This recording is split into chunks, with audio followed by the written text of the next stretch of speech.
की तरफ से जो वनपाल या वन रक्षक की वैकेंसी निकली थी उसका क्या हुआ। बहुत से कमेंट आ रहे हैं कि उसके फॉर्म कब भरे जाएंगे, और आपका सबसे ज़्यादा पूछा जाने वाला सवाल है कि उसका सिलेबस क्या है। तो बिल्कुल साथियों बेफिक्र रहिएगा, उसके सिलेबस की बात करेंगे, उसके कुछ प्रीवियस ईयर प्रश्न के बारे में भी मैं आपको बताऊंगा कि कैसा उसका पेपर आता है, और साथ साथ में क्या इसका प्रोसेस है, कितनी फीस लगेगी, क्वालिफिकेशन क्या चाहिएगा, क्या इसमें फिजिकल होगा या इंटरव्यू होगा या नहीं होगा। ये प्रश्न भी काफ़ी इंपॉर्टेंट है, कई बार पूछा जाया है यहाँ पे कि कितने ही कमेंट आए, तो उन सबके यहाँ पे साथियों क्या रिप्लाई देने वाला हूँ। बस एंड तक आपको यहाँ पे जुड़े रहना है और एक एक इन्फॉर्मेशन को अच्छे से समझ लेना है, क्योंकि अब वक्त आ गया है क्या इसके अंदर भी अपना दाखिला लेने का, फॉर्म भरने का। क्योंकि साथियों क्या है, फॉर्म तो भरेंगे, कहते हैं ना कि जब तक दम में है दम फॉर्म भरेंगे हम, ना पास होने का गम डर और ना फेल होने का गम, ऐसा कुछ कहते हैं भाई। ठीक है, तो जो भी कहते हैं ठीक है। अब हमें यहाँ पे देखना है कि क्या राजस्थान कर्मचारी चयन बोर्ड अजमेर की तरफ से जो वनपाल और वन रक्षक की वैकेंसी निकली है वो क्या है। इसको इंग्लिश में हम फॉरेस्ट गार्ड कहते हैं। तो वो क्या है और इसमें क्या क्या होगा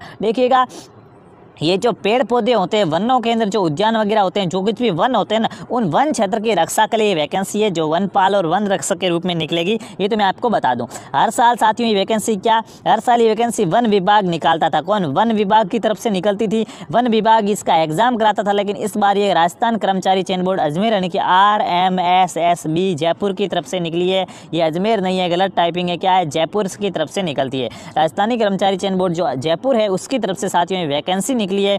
तो साथियों इसकी नोटिफिकेशन की डेट कब निकली थी उसकी बात करूं तो 11 नवंबर 2020 को ये वैकेंसी निकली थी। लेकिन अब इसके फॉर्म स्टार्ट हो गए, तो इसलिए मैं आपको यहाँ पे बता रहा हूँ। और साथ में मेरे पास सबसे ज़्यादा, मैंने सोचा आपको ये पता होगा, लेकिन सबसे ज़्यादा सवाल आया कि इसका सिलेबस क्या है। तो इसके लिए मैं आपको ये बात कर रहा हूँ यहाँ पे, तो आपको अंत तक जुड़े रहना है, सारी जानकारी यहाँ पे देने वाला हूँ। तो साथियों 11 नवंबर को इसका नोटिफिकेशन निकला था। फॉर्म कब से स्टार्ट हो रहे हैं तो बिल्कुल अब क्या वक्त आ गया है, क्या कल से ही आप क्या कर दो, फॉर्म भर दो। बाद में वीडियो देख रहे तो ध्यान रखना, 8 दिसंबर 2020 से 7 जनवरी 2021 तक क्या एक महीने का आपके पास टाइम है, तब तक फॉर्म चलेंगे, आप आराम से फॉर्म भर सकते हैं। स्टेप बाय स्टेप सारी चीज़ें समझेंगे कि 8 दिसंबर से आप फॉर्म शुरू होने वाले हैं और 7 जनवरी तक फॉर्म चलेंगे। साथियों इस दिनांक के बीच में आप कभी भी फॉर्म भर सकते हैं। अब फॉर्म तो के भर लेंगे, कोई बात नहीं, इसकी फीस कितनी लगेगी, पैसे कितने लेंगे फॉर्म भरने का। तो यार एक वाक्य याद आ रहा, सचिन पायलट जी ने एक घोषणा की थी कि जब हमारी सरकार बनेगी तो क्या जो कंपटीशन एग्जाम होते हैं उनके फॉर्म फीस नहीं लगेगी। लेकिन सरकार उनकी बन गई, लेकिन ऐसा कुछ हुआ नहीं भाई, तो वादा खोखला निकल गया। तो यहाँ पे साथियों फीस ले रहे जो क्रीमिलियर श्रेणी के अंदर आते हैं, जो क्या आर्थिक रूप से पिछड़े हुए नहीं है। जो क्रीमिलियर एक श्रेणी होती है, क्रीमिलियर एक होती है नॉन क्रीमिलियर। तो जो क्रीमिलियर श्रेणी में आते हैं उनके 450 रुपये फीस है, और जो नॉन क्रीमिलियर में जैसे OBC हो गए तो उनके 350 रुपये फीस है, और ST और SC कैटेगरी के भाई बहनों के लिए 250 रुपये फीस रखी गई है। तो देखिएगा 450 रुपये कैटेगरी वाइज है, 350 रुपये OBC वालों के और ST SC वालों के 250 रुपये फीस रखी गई है। इस बात का आपको ध्यान रखना, ये आपकी फॉर्म फीस है, और 30-40 रुपये और ई मित्र वाला ले लेगा। ठीक है, अब चलते हैं फॉर्म फीस के बाद कौन भर सकता है फॉर्म। चलिए मान लिया कि वैकेंसी वनपाल वन रक्षक की है, अब इसमें 400 रुपये लग रहे हैं, फॉर्म भर लेंगे, कोई बात नहीं। लेकिन फॉर्म कौन भर सकता है तो साथियों वनपाल की वैकेंसी अलग निकली है, वन रक्षक की अलग निकली, दोनों का नोटिफिकेशन एक ही है, लेकिन पद दोनों के क्या है, अलग अलग है। तो वनपाल के लिए तो 12वीं पास बंदा चाहिए, जिसने 12वीं पास कर ली है, यानी कि जिसकी इस साल भी अगर वो 12वीं में है ना तो भी वो फॉर्म अप्लाई कर सकता है। ये बात ध्यान रखना, ठीक है। चल एज पूरी होनी चाहिए, बस ये बात है। तो देखिएगा वनपाल की वैकेंसी में 12वीं पास बंदा अप्लाई कर सकता है। वन रक्षक की जो वैकेंसी निकली है उसमें 10वीं पास बंदा अप्लाई कर सकता है। 10वीं पास बंदा वन रक्षक में फॉर्म भर सकता है, 12वीं पास वनपाल में भर सकता है। कुछ भाई बहन कहेंगे तो हमारे तो क्या 12वीं पास है तो वन रक्षक और वनपाल दोनों में भर सकते हैं क्या। बिल्कुल, 2 फॉर्म अलग अलग डाल देना भाई, ठीक है। बाद में जो होगा वो देखा जाएगा।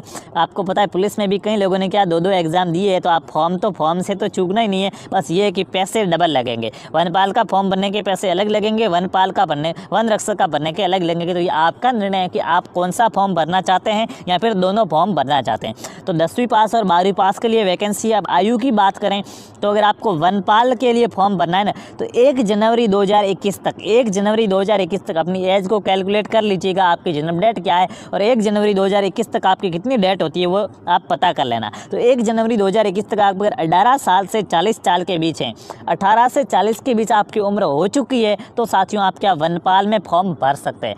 बात करें वही वन रक्षक की तो 1 जनवरी 2020 तक अगर आपकी उम्र 18 से 24 वर्ष है ना तो आप फॉर्म भर सकते हैं। 24 से ज़्यादा है तो नहीं भर सकते हैं।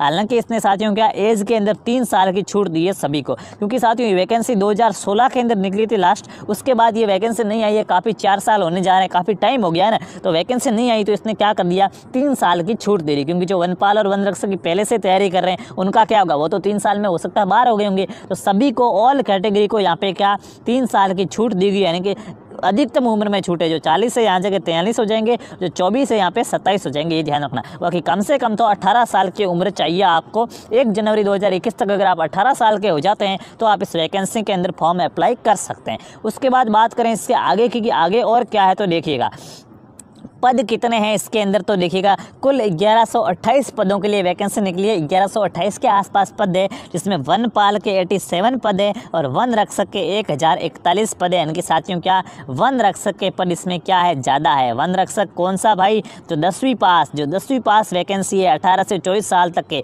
उनकी साथियों क्या यहाँ पे पोस्टें ज़्यादा है। इस चीज़ का आपको ध्यान रखना है। आप जब भी अप्लाई करो तो ये चीज़ें ज़रूर देखना कि वनपाल की 87 पोस्टें हैं, वन रक्षक की 1041 है, कुल 1128 होती है। वापस ये पोस्टें कैटेगरी वाइज बढ़ जाती है, आप सभी को पता है। तो यहाँ पे मैं ये क्या है एक फ़ोटो लेके आया हूँ यहाँ पे, जो इसका नोटिफिकेशन का है कि किस कैटेगरी के अंदर कितनी पोस्टें हैं। तो ये यहाँ पे तो आपको इस वीडियो में तो साफ नहीं दिखाई दे रहा होगा, तो आप एक काम करना, फेसबुक पेज का मैं लिंक दे रहा हूँ नीचे, वहाँ पर मैंने ये फ़ोटो अपलोड कर लिया है। तो वहाँ पर आप क्या फेसबुक पेज पर हमें फॉलो कर लेना और वहाँ पर आपको ये फ़ोटो भी मिल जाएगा। वहाँ पर आप देख लेना कि किस कैटेगरी के अंदर कौन कौन सी कितनी कितनी कट ऑफ है, ठीक है। वैसे सामान्य बता दूँ तो क्या जो अनुसूचित क्षेत्र है वहाँ पे ओबीसी के अंदर वगैरह ये सब यहाँ पे अनुसूचित जातियाँ हैं, तो यहाँ पे ओबीसी की 48 बताई जा रही, सामान्य की, ठीक है, अति पिछड़ा वर्ग की 62 है, नॉर्मल में 281 है, किसकी जनरल की। तो ये सब आप आराम से देख लेना, ठीक है। ये जो आपके जो जिले 12 जिले के लिए अलग है 2 पोस्ट है वनपाल की, ठीक है। तो ये सभी भूतपूर्व सैनिकों के लिए, खिलाड़ियों के लिए ये अलग है। तो ये आप साथियों में नोटिफिकेशन आपको दे रहा हूँ, वहाँ पर आप क्या कर लेंगे देख लेंगे। उसके बाद बात करें इसकी सैलरी कितनी मिलती है हमें, तो पेमेंट से पहले ये तो बताओ कि 3-4 हज़ार रुपये के दे के हमें खुश तो नहीं करने वाला भाई, नहीं साथियों। इसकी सैलरी की बात करें तो वनपाल की जो वैकेंसी है जो कौन सी 12वीं पास है, और वन रक्षक की वैकेंसी जो कौन सी 10वीं पास है। तो 10वीं पास में आपको जो लेवल 4 होता है, लेवल 4 कितना होता है आप पता कर लीजिएगा। पे ग्रेड लेवल 4, पे ग्रेड से लेवल 4 तक का आपको पेमेंट मिलेगा। और जो 12वीं पास वैकेंसी है जिसके अंदर पे ग्रेड से लेवल 8 तक का आपको पेमेंट मिलेगा, यानी कि बहुत ही अच्छा पेमेंट मिलने वाला। ऐसा मान लीजिए क्या लगभग 20,000 से ऊपर मिलेगा, 20,000 के आसपास रहेगा। ये आप आराम से कैलकुलेट करके पता कर लीजिएगा। उनकी पेमेंट में साथियों कोई बुराई नहीं है, कोई समस्या नहीं है। बस समस्या है तो अपनी तैयारी के अंदर है, तैयारी को बहुत ही अच्छे से कर लेना है, पैसे बहुत मिलेंगे। अब बात करें चयन प्रक्रिया की, तो साथियों देखिएगा इन्होंने अभी तक स्पष्ट नहीं किया, इन्होंने सिर्फ अभी तक नोटिफिकेशन निकाला है कि हम ये वैकेंसी कराने वाले हैं। अब ये कब कराएंगे, क्या कराएंगे, फॉर्म ले रहे हैं। उसके बाद साथियों अभी तक इन्होंने क्या जो स्पष्ट रूप से नोटिफिकेशन नहीं निकाला, तो इन्होंने यहाँ पे कहा एग्जाम होगा। पहले तो एक एग्जाम होगा, लेकिन थोड़ा सा इन्होंने इंटरव्यू का भी जिक्र किया कि एग्जाम या इंटरव्यू कुछ भी हो सकता है, ठीक है। यहाँ पर मैं नोटिफिकेशन बता दूँ, इसका भी लिंक मैंने आपको वहाँ दे दिया है। तो यहाँ पे देखिएगा एक शब्द लिखा हुआ है, क्या लिखा हुआ है, मुख्य परीक्षा में उपस्थित होने से पहले जहाँ लिखित परीक्षा और साक्षात्कार के दोनों चरणों के माध्यम से चयन किया जाता है। क्या बिल्कुल शैक्षणिक योग्यता में क्या ये प्रमाण किया जाएगा आपको यहाँ पे कि क्या मेन परीक्षा अगर आपकी होती है तो उससे पहले आपके क्या इंटरव्यू हो सकता है। लेकिन साथियों मुझे यहाँ पे विश्वास है कि इंटरव्यू है वो नहीं होगा, क्योंकि आपके यहाँ पे शारीरिक दक्षता और परिणाम हो रहा है। मतलब एक तो आपका क्या एग्ज़ाम होगा, एक तो क्या होगा यहाँ पे आपका एग्ज़ाम होगा। वो एग्ज़ाम को आपको पास करना है। पुलिस का एग्ज़ाम कैसे होता है, पुलिस के एग्ज़ाम के बाद आपको फिजिकल के लिए बुलाया जाता है, तो ऐसा ही कुछ यहीं पर होगा। पहले एग्ज़ाम होगा, एग्ज़ाम के बाद आपको फिजिकल के लिए बुलाया जाएगा। और फिजिकल के अंदर देखिएगा एग्जाम में क्या होगा, क्या सिलेबस रहेगा, मैं अभी बात करूंगा, आप चिंता मत कीजिएगा। फिजिकल की बात करें, क्योंकि जिसकी हाइट है वो 163 है ही नहीं, तो वो बाप बेचारा फॉर्म कैसे भरेगा। तो उनको थोड़ा बता दूं कि ये किन किन के लिए, यह भी एक योग्यता में आएगा। साथियों पुरुषों के अंदर 163 सेंटीमीटर की आपको हाइट चाहिए, अगर आप महिला है तो आपको 150 सेंटीमीटर की हाइट चाहिए। उसके बाद साथियों आप पुरुष है तो आपका सामान्य चीना 84 का होना चाहिए और 84 सेंटीमीटर का, और 5 सेंटीमीटर का उसमें क्या फैलाव होना चाहिए।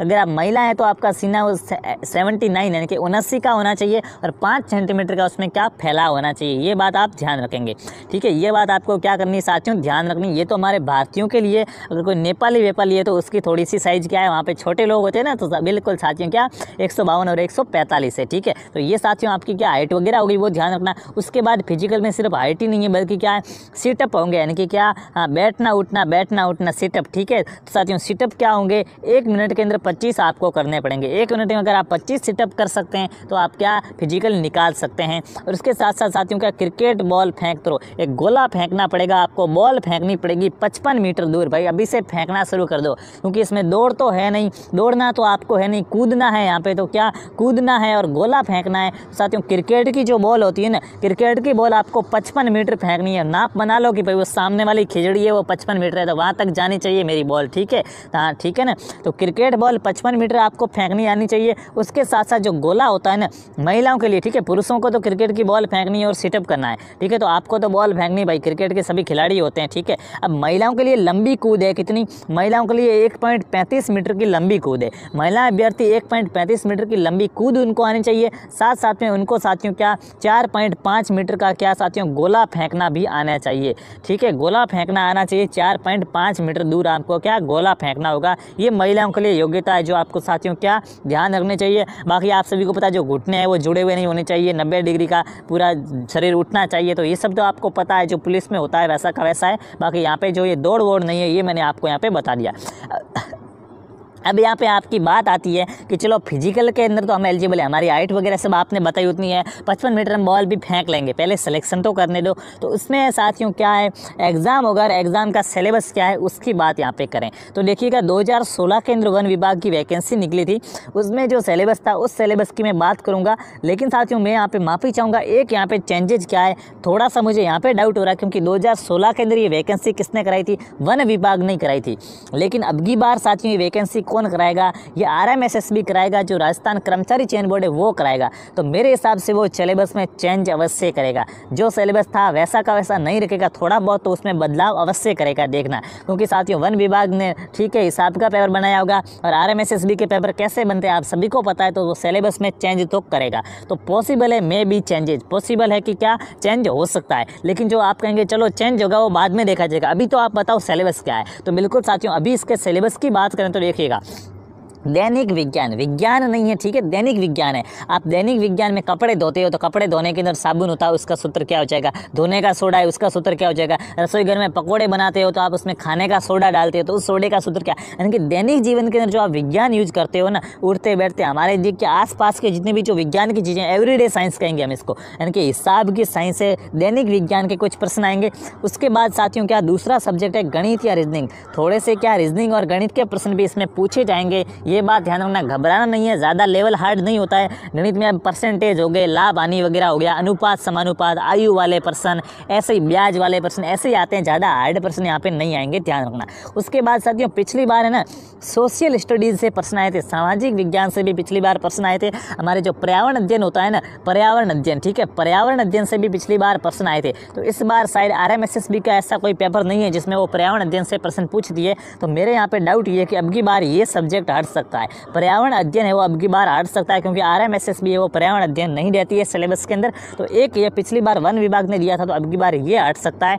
तो अभी आपको क्या, एक तो विज्ञान तेज करनी, क्योंकि विज्ञान 100% रहेगा, नहीं हटेगा, ठीक है। तो विज्ञान और गणित रीजनिंग अभी से आप क्या, रीजनिंग को थोड़ा टाइम रखना, क्योंकि रीजनिंग भी शायद न रहे, गणित या रीजनिंग दोनों में से एक रहेगा, दोनों तो लगभग नहीं रहेंगे। तो आप क्या करें, एक तो दैनिक विज्ञान की पकड़ मजबूत कर दो, क्योंकि अभी तक इसका जब तक ऑफिशियल सिलेबस आए ना, इस वैकेंसी ने अभी तक देखिए वो 2016 का ही सिलेबस चला रहा है। तो RMSSB अपना नया सिलेबस जारी करेगी 2020 का, तो वो तब तक आता है, तब तक आपको निकमे बैठे नहीं रहना है, दैनिक विज्ञान अच्छे से पढ़ते रहो। देखिए पहले मैं बता दूं आपको पिछला सिलेबस क्या था। तो दैनिक विज्ञान के प्रश्न थे, गणित रीजनिंग के थे, सामाजिक विज्ञान के थे, और उसके बाद साथियों राजस्थान और भारत तो कहाँ जाएगा भाई, अपना है भारत महान है तो महान ही रहेगा। तो राजस्थान और भारत का भूगोल आएगा, राजस्थान और भारत का इतिहास और कला संस्कृति आएगी, यानी कि हिस्ट्री आएगी, जियोग्राफी आएगी, आर्ट एंड कल्चर आएगी, भारत और भूगोल पूरी की पूरी। अब यहाँ पे बच्चे घबरा जाते हैं, बिल्कुल साथियों क्या आपसे भारत का जीके भी पूछा जाएगा, आपसे राजस्थान का जीके भी पूछा जाएगा। तो यहाँ पे बच्चे क्या थोड़े से डर जाते हैं, तो क्या अभी से तैयारी शुरू कर दो।